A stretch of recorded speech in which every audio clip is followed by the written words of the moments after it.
बिल्कुल बहुत ज़रूरी हो जाता है रोमाना ये गणित समझना, क्योंकि ये जो उठापटक है ये सुबह से लगातार जारी है। और जो वीआईपी कैंडिडेट्स हैं, चाहे वो राघोपुर सीट से मुख्यमंत्री के उम्मीदवार तेजस्वी यादव हो, तेजस्वी यादव आगे चल रहे हैं 7,635 वोट से।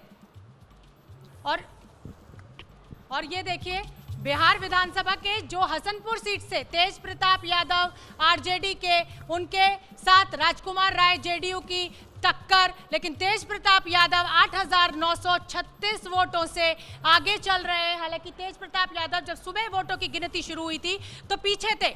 सहरसा सीट की बात कर लेते हैं। आलोक रंजन बीजेपी के उम्मीदवार, लवली आनंद आरजेडी की, और आलोक रंजन जी 23,245 वोटों से आगे हैं। तो आनंद मोहन की जो पत्नी है लवली आनंद, उनसे वो बढ़त बनाए हुए हैं। शिवहर सीट की अब बात कर लेते हैं। चेतन आनंद सिंह आरजेडी के उम्मीदवार, शरफुद्दीन जेडीयू के उम्मीदवार, उनसे 14,900 वोट से आगे हैं। ये भी आनंद मोहन के बेटे हैं। और हम आपको बता दें कि चेतन आनंद सिंह सुबह जब वोटों की गिनती शुरू हुई थी उस समय पीछे चल रहे थे।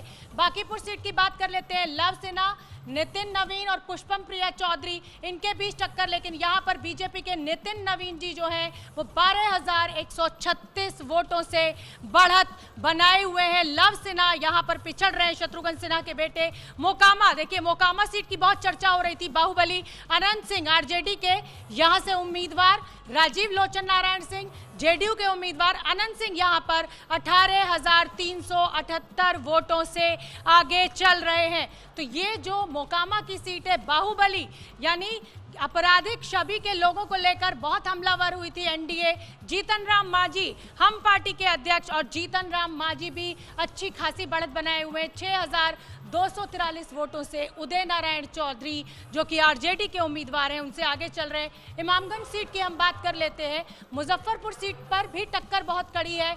सुरेश शर्मा बीजेपी के उम्मीदवार, विजेंद्र चौधरी कांग्रेस के उम्मीदवार। सुरेश शर्मा जी आगे चल रहे हैं 4,084 वोटों से। तो हम आपको ये बता दें कि ये तमाम जो वीआईपी कैंडिडेट्स हैं उनका हम आंकड़ा इस समय आपको दिखा रहे हैं। सासाराम की सीट पर भी टक्कर बहुत दिलचस्प। अशोक कुमार जेडीयू के उम्मीदवार, राजेश कुमार गुप्ता आरजेडी के, रामेश्वर चौरसिया एलजेपी के और राजेश कुमार गुप्ता 12,660 वोटों से आगे चल रहे हैं। तो रोमाना आप ये देख रही हैं, ये जो टक्कर है कभी आगे कभी पीछे, लेकिन अब जो आंकड़ा है वो कुछ थमता हुआ नजर आ रहा है। और जिस तरीके से सीटों का भी गणित हमें देखने को मिल रहा है वो भी ऐसा लग रहा है कि एनडीए अब जीत की ओर बढ़ चुकी है। अब इस आंकड़े में कोई बहुत ज्यादा बदलाव नहीं होगा।